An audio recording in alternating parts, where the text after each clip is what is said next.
అయ్యా మీ పార్టీకి దండం మీకు దండం అని ఒక లవ్ లెటర్ ఇచ్చి వెళ్తున్నాం. జై శ్రీరామ్ చేసి పోస్టులో ఉంటావా సస్పెండ్ చేయాలా అని వాళ్ళకి బెదిరించి ఇక్కడ నుంచి పంపించేస్తారు.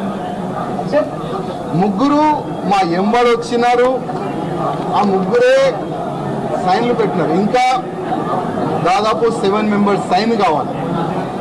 10 మెంబర్స్ సంతకం చేసిన తర్వాతనే మనం ఈ ఫామ్కి మనం సబ్మిట్ చేయొచ్చు.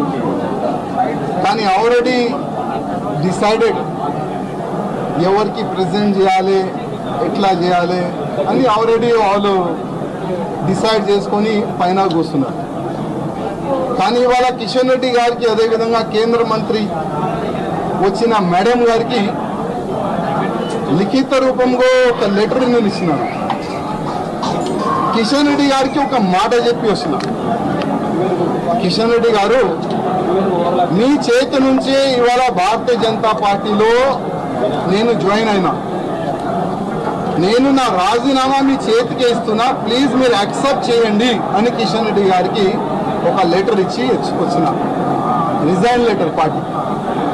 ఆ రిజైన్ లెటర్లో కింద ఒక మ్యాటర్ ఇది కూడా రాసిన, కిషన్ రెడ్డి గారు పార్టీకి నేను రాజీనామా ఇస్తున్నాను, మీరు మీ లెటర్లో స్పీకర్ గారు కూడా పంపించేసేయండి. రాజా సింగ్ ఇప్పుడు పార్టీ సింబల్ నుంచి గెలిచిండు. రాజా సింగ్ ఇప్పుడు బీజేపీ ఎమ్మెల్యే కాదు, ఆయనకి సస్పెండ్ చేయనని స్పీకర్ కూడా ఒక లెటర్ రాసిస్తే నేను దానికి సపోర్ట్ చేస్తాను. ఎందుకంటే పార్టీ సింబల్ తోని గెలిచిన తర్వాత, పార్టీకి రిజైన్ ఇచ్చిన తర్వాత పార్టీలో అంటే పార్టీ బీజేపీ ఎమ్మెల్యే ఉండకూడదు కదా అని ఆ విధంగా ఒక లెటర్ మా కిషన్ రెడ్డి గారికి ఇచ్చి వచ్చినారు. దురదృష్టం ఏంటంటే 2014 నుంచి ఎన్ని ఇబ్బందులు భరించి ఇక్కడ వరకు వస్తున్నానంటే మా మీడియా మిత్రులకి కొంతమందికి తెలుసు. ఇవాళ నేను టెర్రరిస్ట్కి టార్గెట్లో ఉన్నా. నేను కాకుండా నా ఫ్యామిలీ మొత్తం ఆ టెర్రరిస్ట్ టార్గెట్లో ఉన్నారు.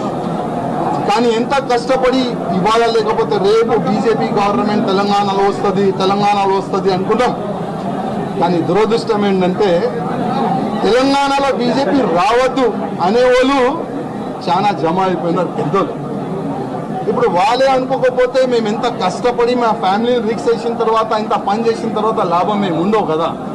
అందుకోసం అయ్యా మీ పార్టీకి దండం మీకు దండం అని ఒక లవ్ లెటర్ ఇచ్చి వెళ్తున్నాం. జై శ్రీరామ్.